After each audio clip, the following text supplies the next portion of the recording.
Hello, sir. How are you? I'm good, thanks. How are you? Yes, I'm fine. I'm fine. Thank you for accepting the interview. I have a green screen from the Yeah, I movie. love it. It's really cool.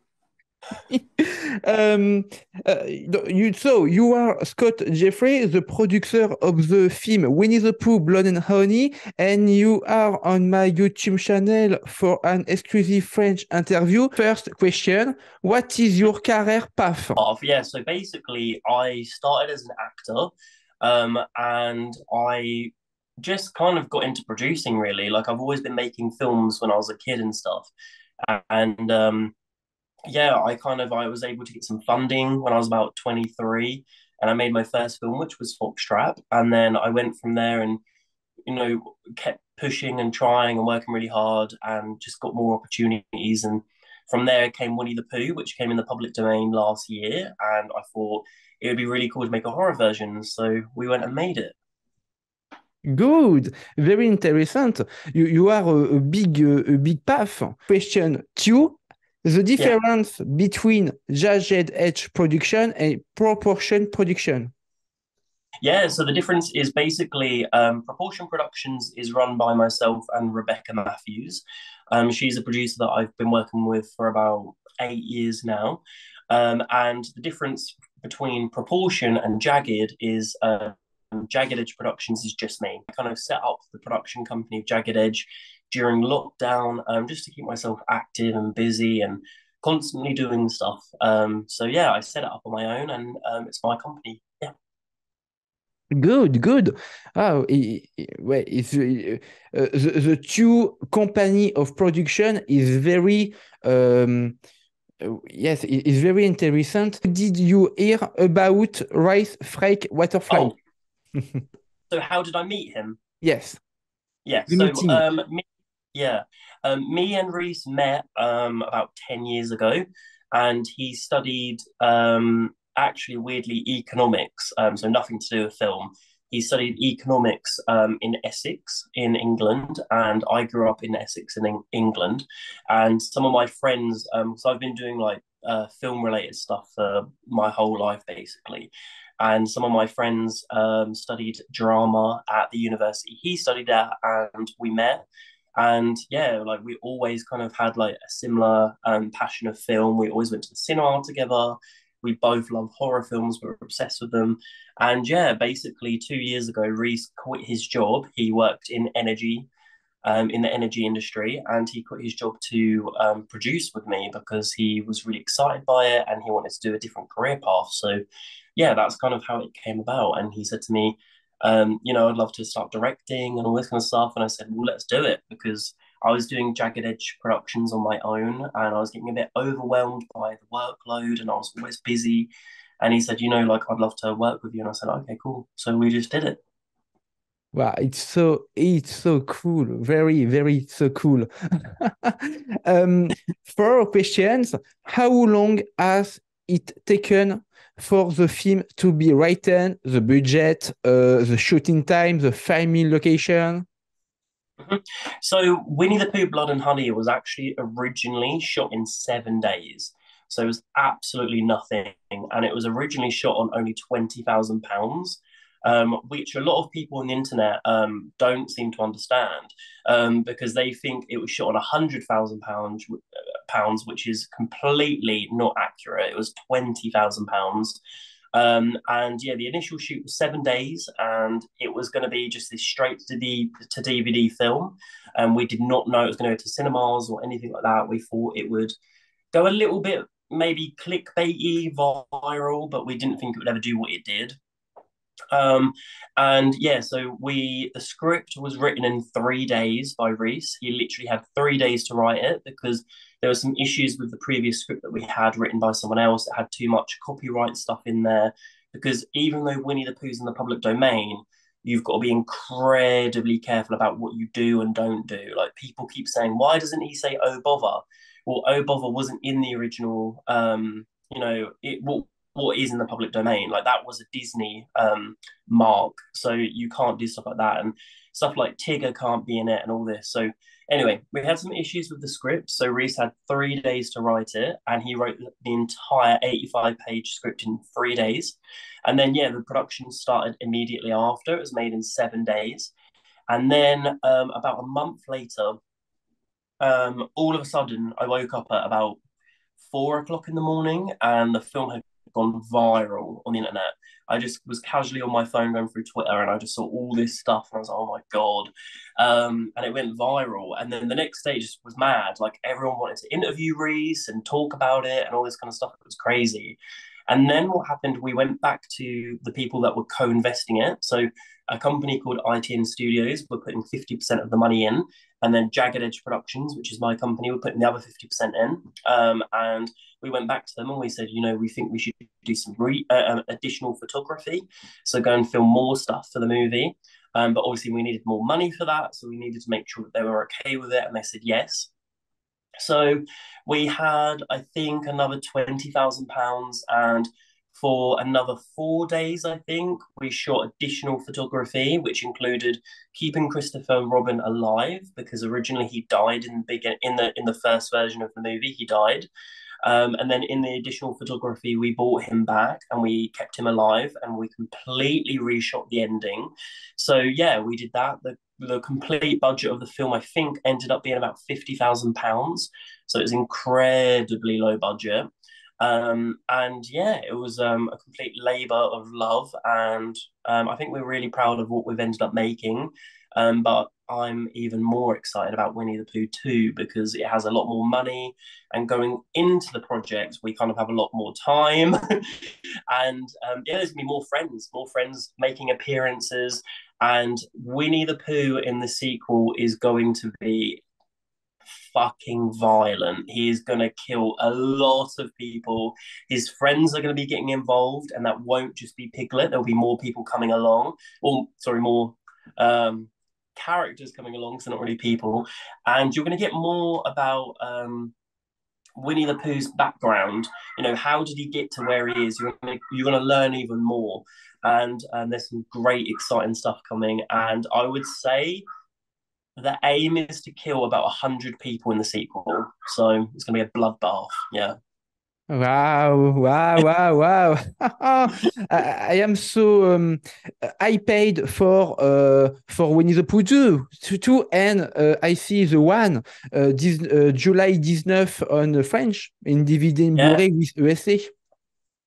Yes, I'm so excited for this look Oh, on the movie in French. thank you. And the swimming pool scene in the movie in the Winnie the Pooh, it's more difficult scene. Yeah, filming the swimming pool scene. So yeah, there's a sequence where a girl falls into a swimming pool, and Piglet gets in, and he's got a sledgehammer and he's trying to hit her with it. That was quite difficult to film, because obviously you're contending with a camera going in the water, and if the camera breaks, the whole film's over. So yeah, it's really tense. But what we created was we had a fish tank. And what we created in that was we sealed it all up and we put the camera inside the fish tank.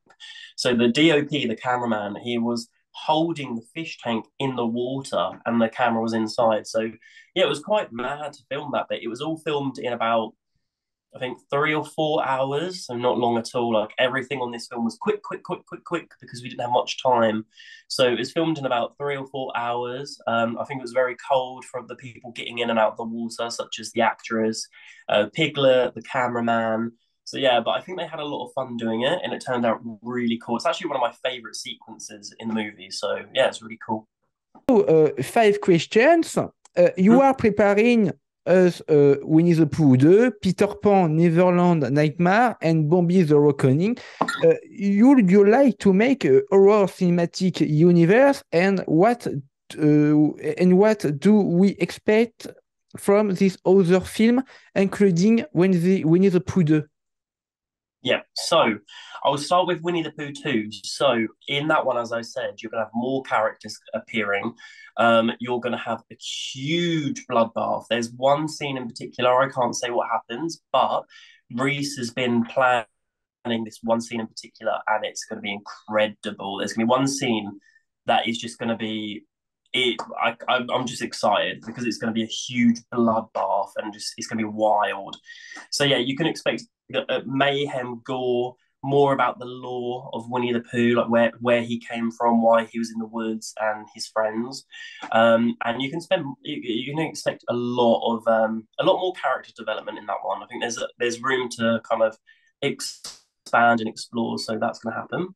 And then with Bambi the Reckoning, oh, it's fun. It's going to be like Netflix's The Ritual is a big inspiration, as is Jurassic Park. It's going to be the best way to describe it is it's Bambi on rabies, and he's a vicious killing machine. He's going to be huge, and he's going to kill a lot of people. And there's going to be some hunters that are going to have an attack scene, and they're going to verse each other. We filmed this at the end of May, and then Winnie the Pooh 2 shoots in September, at the end of September. And then in November, we are filming Peter Pan, Peter Pan's Neverland Nightmare. And that is basically, I don't know how much I can say about that at the moment, but you're going to get everything that you think about with Peter Pan is going to be changed completely. Everything. Peter Pan will not be what you think.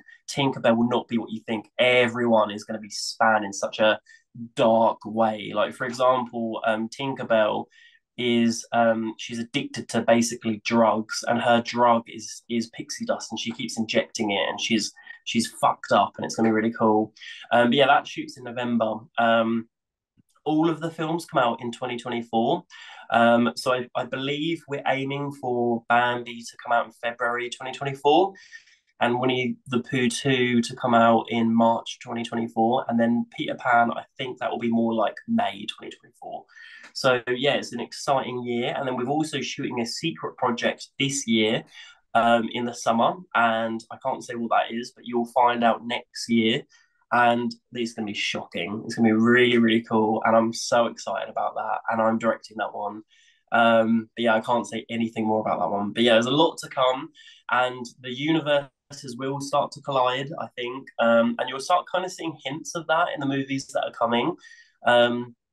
If you carefully look out for little Easter eggs, you're going to see little winks to each of the films, implying that they're set in the same universe. And then later down the line, I believe some of the characters will interact with one another, and I think you could see some really cool sequences. Wow, I am so excited for your project, Peter Pan, Oh, Bambi. Really, very, very, very. You are filming. Um, I like it. I like the horror. I like the voilà. So and so oh, I come and help you on your next shoot. you want to come and help me on my next shoot? Yes, I come in Yeah, London, sure. Eurostar. I Why come don't in. you come over and you can get killed by Bambi? I love it that shooting as the COVID crisis been completed. Yeah. Yes. COVID was, for me, weirdly, in COVID, I was so busy because obviously, while everyone was at home, the only thing that a lot of people were doing was watching TV, and they were watching movies and stuff. So the demand for movies became so high for me. And like the minute I came out of lockdown, I was just working, working, working. Like the first year, I think I made about 35 films in one year. I just got incredibly booked up, and yeah, like it did cause complications because my very first film, everyone had to wear COVID masks. So I had to write that into the script. So it can cause problems and stuff, but it's been okay. There was one film where we had a COVID outbreak, which was unfortunate. And but I think other than that, I think we've been quite good. we used to do tests every single day, but now it's kind of got a bit. Everyone's had their boosters and everyone's been a bit more mindful. But yeah, we do still test before we get to the shoot, and then typically we'll test like mid shoot just to make sure that it hasn't spread. And then when everyone gets home, we'll test again just to make sure. But yeah, no, we've been lucky, touch wood. But yeah, we've been lucky that it's not harmed us too much. But our shoots, they're very short. We shoot normally 7 days, so it's only a week. So yeah, we've been lucky. Yeah, I do. I think COVID has actually. I feel like there's such a demand for entertainment, and it doesn't need to just be multi-million-pound films. I feel like it can be smaller films, as long as you have an interesting premise and a good hook and a story that's like different and bold. I feel like people will go to the cinema and watch it, and I feel like COVID has actually opened that and allowed that. In America, you've got amazing distributors such as Fathom Events. They were the ones that originally put this in the cinemas for one night only, and then it got extended, etc. The only problem is that when you are going up against films like Ant-Man, which is unfortunately we went up against Ant-Man the week that Winnie the Pooh came out, you suffer the consequences in a way because Ant-Man is screening every 30 minutes or every 20 minutes. So because it's screening so often, they need all these cinema screenings. So stuff like Winnie the Pooh will get pulled out of the cinema just to allow the space for for example, Ant-Man to play in that screen. So I feel like the timing of Winnie the Pooh, Blood and Honey probably wasn't the best time to come out. I think it should have probably released in January, but as a producer, you don't get a massive say in when things come out. That is down to the distributors and they'll make them decisions. But, if in an ideal world, I think it should have released in, January. I think it would have done better. And it's done fantastic. We've already, like, the box office worldwide, I think, is hitting 6 million now. So it's incredible for our film. But I think it could have done even more if it had released at a better time. But, Yeah. still incredibly proud. Anyway, it's very interesting. And so, finally, mystery questions. So, Yeah. when are you coming to France? I would love to come to France. I don't think I've ever been to France, so yeah, I would love to go. When I get some free time, I would love to go. Maybe this summer. I might have a little bit of free time because it isn't too far to get to. But yeah, if I do, I'll let you know, and we'll hang out. Yeah, it'll be cool. You speak French a little? A little bit. I learned when I was in school, but it's not very good. But I can say bonjour and I can say je m'appelle Scott. But I don't know if that sounds any good. Yeah.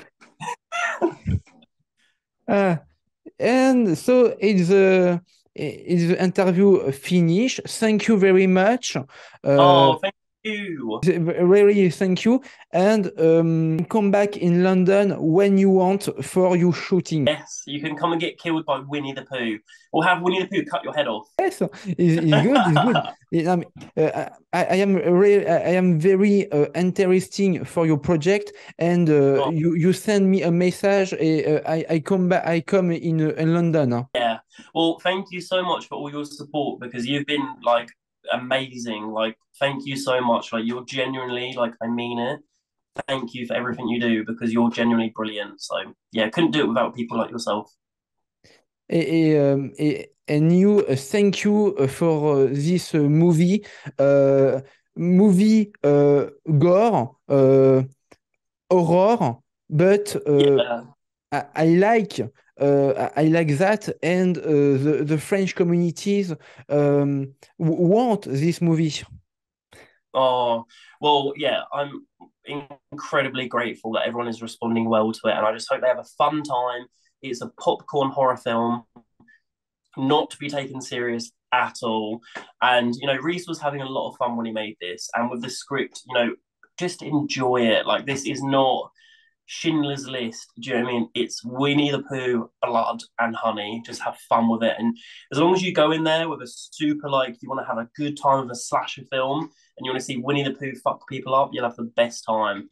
And just wait for the sequel because the sequel is going to blow at your minds. We're developing it at the minute and it's fucking insane. Can't wait. I'm so excited for Winnie the Pooh too, Oh, and Bambi and Peter Pan. And we say goodbye to my subscriber. Goodbye, oh, everybody. see you later. Bye.